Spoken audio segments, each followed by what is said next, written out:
Hey there, Caitlin again. Thank you for watching this video. Now we're on video 3, and I'm on the next part of my story of how I really transmuted trauma from the epic dark events I endured. um, and that I mentioned in, I think it was video 2. So now I'm on video 3, and today we're going to talk about all is love. So I'm going to walk you through the process, the mental frame I had to adopt in order to get to where I am now, which is embodying the kingdom of heaven, right? Like being, walking with Christ, being, even if you're not too religious, feel free to replace the words I'm using with your version, whether it be universe, source, God.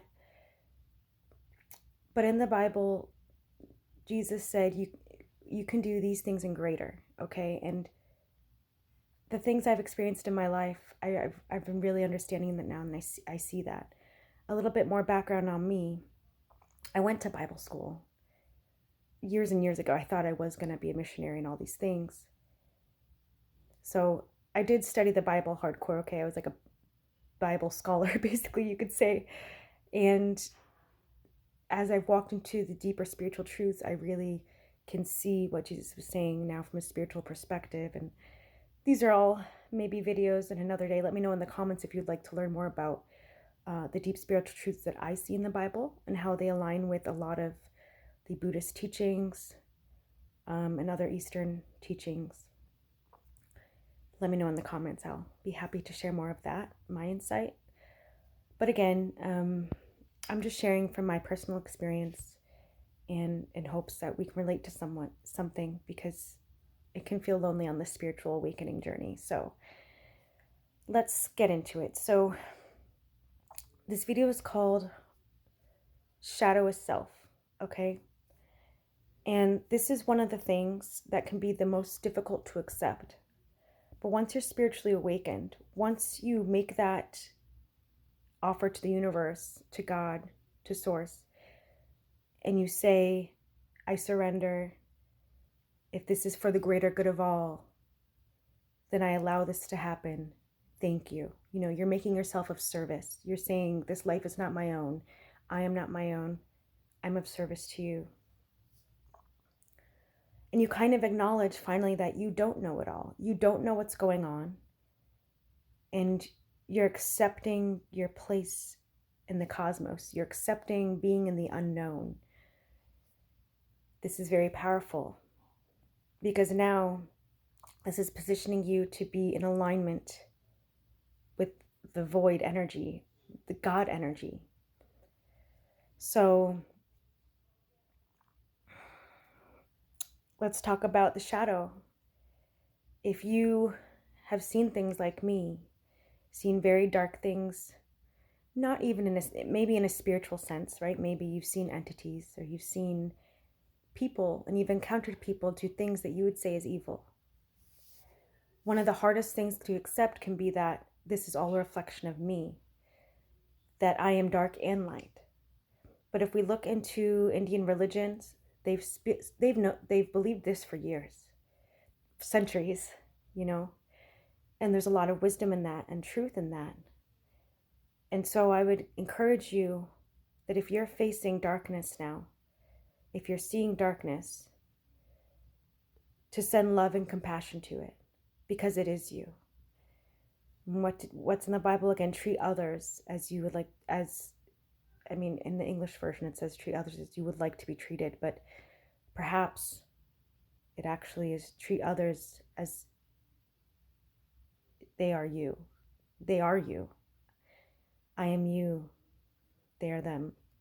Now, I've listened to a lot of songs and a lot of chants that have kind of prepared me for this, And in the hardest times, when I was facing situations, maybe when I saw things, entities and stuff, those lyrics would come to my head. The lyrics in a particular song I'm talking about is, I am I, you are you, you are me. We are we family on the road to unity. It's Trevor Hall. I'll mention the song, the lyric, I'll put the song in the comments or in the description for you to check out that song, because it's super a great reminder of, hey,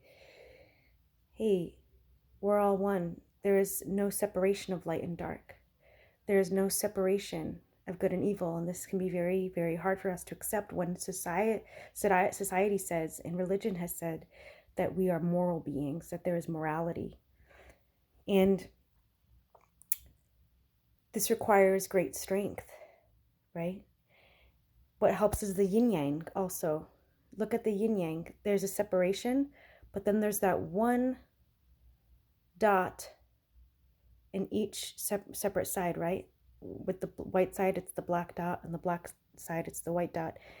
So when you are in this position now, and you're surrendering and saying, shadow, you are me. I accept you as me. I accept that I am dark and light. I am not just one or the other. You're positioning yourself in the yin yang. And there will be times when we're in this yin yang, now that we realize what the yin yang represents. Let's say we're surrounded by dark and we're seeing the shadow. Well, we are the light to that shadow. It is a reflection of us. So send it love and compassion. As soon as you send it love and compassion, you flip to the other side. Now you are the dark, the shadow standing in the light. And it's a constant just turning. It's a constant alternation of this. That's the path you begin to enter. And it's a walk, it's a journey, and it's a beautiful journey, because you begin to purify everything in your life. You begin to purify every experience you've encountered. This is what transmuting energy means. So suddenly the things inside that felt ugly will become beautiful, because it's not just about applying this to the outside world. That's a great start, but soon you'll come to apply it to the inside world. And this is how we also start rewriting our narratives. This is how trauma is literally erased from ourselves, erased from the subconscious mind, and also is then trickled down to the universe, to everyone we meet, where we're emitting this healing energy because we've purified ourselves. We clear everything. We've cleared our energetic fields. We've cleared the trauma from our bodies. And we can walk as Jesus walked. As I believe, in my experience, Jesus went through the same process. Okay, so that's a conversation for another day. I really want to stay away from philosophy and theories here, religious theories and debates. I just want to stick to the principles that help me really erase trauma, because I struggled with PTSD for a long time. And I feel I'm in the clear now. Yes, I will continue to get triggers, but I'll just share a little bit about what I've seen here. Because for anyone who's been diagnosed with PTSD, or even if you haven't been diagnosed, if you have fear and flight in your body and you've run away, or you've lashed out on someone, or if you've tried to hurt yourself, these are the principles I had to use to stop running away. I would literally get in my car and run away. If you learned in my second video, I showed 2 books that I read about psychopaths that helped me understand what was going on, helped me leave the situation, helped me strategize, so I can get away from people. Well, and interesting how I said get away, right? So when we're in that fear state, we're wanting to get away, right? We're wanting to get away. We don't want to go within. We don't want to face any of that. And when we have PTSD, when we've been diagnosed with PTSD, be careful with how you speak to yourself. You don't want to ever, I have PTSD, saying that's like an embodiment of it. You've been diagnosed with PTSD. We all will encounter trauma in our bodies. But remember, it's mutable, meaning it can be changed, okay? It can leave you. So I've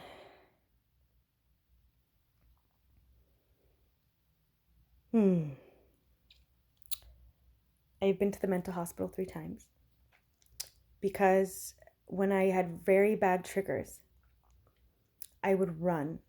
And I did the same thing every time. I would run and physically leave the location. Sometimes I would drive. And I would have to eventually get help. And because I realized I was in this pattern of running, and I realized it was because the fear took over me. Well, one time when I saw, I'm at a place where I can see this, I can actually see the energy. They're not even spirits. I can see energy. Okay. And I'm grateful for this. I can see, when I am creating negative energy or when I'm serving it, because it starts as a little orb and it's in front of my third eye floating. It looks like a little fluff ball. It looks like those little Japanese cartoons, those little dust balls in Japanese cartoons. And I'm just like, oh, it's there. That means I recognize that as, oh, what did I let in? What did I create just now? One time I saw it after I read a book and it had a really scary ending. And so I'm like, oh, I had to be mindful. I had to be mindful of what I ingest. So I saw that, and then I had to meditate after. I had to cleanse my energy, cleanse my field, imagine white light, harmonize with it, be in the yin yang again. I had to invert the mirror because I created that entity, and then I inverted that, and then it cleared the space, okay? Well, on the last time that I ran to the hospital, I saw an energy leave my head, and came out as black smoke. And I was like, what am I? Am I like possessed? Am I crazy? What's going on? But I knew I wasn't possessed. I knew I wasn't. My third eye's been open, and I can see energy. I can see beautiful energy too. I can see lots of beautiful things. But I say that because to give you a visual of what's happening, it's really helped me understand what is actually happening when I'm creating the reality around me. So whenever we are operating in fear, when you have the trigger, and then when you're acting on it, you are strengthening that energy, right? You're making it bigger. It's becoming bigger, and it's beginning to occupy more of your body. And we're not made of just the physical body. We have energetic bodies and emotional bodies. Just Google it. You'll find stuff. There's that, but I recommend actually buying books on it, because these are things that other cultures have known about, again, since the beginning of time. And I'm glad that we're finally tapping into it. But so anyway, even if in this stage, when you're recognizing the shadow is self, it's no longer about what happened to you. It's no longer about past experiences. It's now you've been given this trauma, and you can recognize it as a gift. You have the opportunity to recognize it as a gift and as an initiation into building your spiritual body, into becoming love and compassion. I view it as being given a responsibility to generate more love and compassion in the world.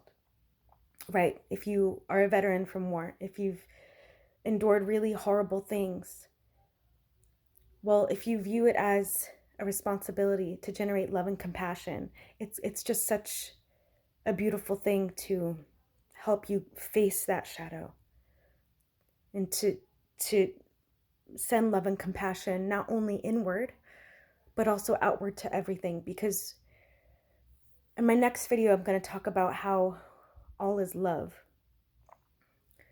But again, I just one step at a time, because it's a lot to process. It's a lot of narratives to work through in your mind. You know, there are probably doubts going through your head right now, even as I'm talking about this. You know, all the fears of, well, I saw this and this happen, and I'm not that. And it's that fear that wants to say, I'm separate from that. I'm not like that person. I'm not that person. You know, I would never do that. But if we can remember that we are everyone. Everyone is us. I am I, you are you, you are me. We are we, family on the road to unity. It brings you back to your power, the I am. You are made in God's image. You are source energy. This is a part of it that comes with it. This is the journey inward. This is the journey to the truth self with a capital S. Self with a capital S. So when I say self, when I say you, I'm talking about you with a capital Y. I'm talking about self with a capital S. You made in God's image. You connected to source, as source. So we are dark and light. We are everything. We are everyone. Everyone is in us. And this goes back to a lot of, it's very, I don't know, is it Hindu? I don't even know the religions that talk about this, honestly. If you know, let me know in the comments about what in religions in India talk about this. That'd be good. But that can help too, is exploring that more. But your body will tell you the truth too. Our bodies are designed, and just know that whenever it's making, if you tense up and are objecting, that's not true. That's fear, right? You're just perpetuating trauma. You're creating more trauma for yourself. So these are all narratives we're going to come across. We're going to come across the social conditioning from religion, from society, from before we came into contact with humans, right? So we're basically going back to the womb state, is what we can call it, the womb state, maybe even pre-womb state, because we're starting being conditioned in the womb, right? But that's why we say source energy, because source is before flesh. And what did Jesus say? I am the Word made flesh. Like, I mean, I can get into this for hours, but I am the Word made flesh. We are the Word made flesh. You are. And that's why it's about to really, when you're waking up to your power. And power, not in the sense of wielding something, but it's in the sense of surrendering and standing in the yin yang, embodying light and dark, and recognizing that the shadow is the self, and releasing all fear that comes with that, releasing all the narratives that you've told yourself with that, and allowing it to exist, allowing coexistence. Because so it's going to come with a lot of questions, you know, maybe about God, maybe about love, maybe about what is darkness and what is evil, a lot of philosophy, a lot of existential things, and go through that, question that, confront it, and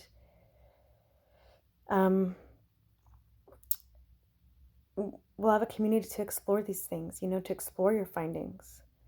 I'm still working on that, by the way, so bear with me. But anyway, thank you for listening to this video. I hope this helps someone. If it did, let me know in the comments. Thank you so much for waking up, for choosing to stay awake. And I'll see you in the next video.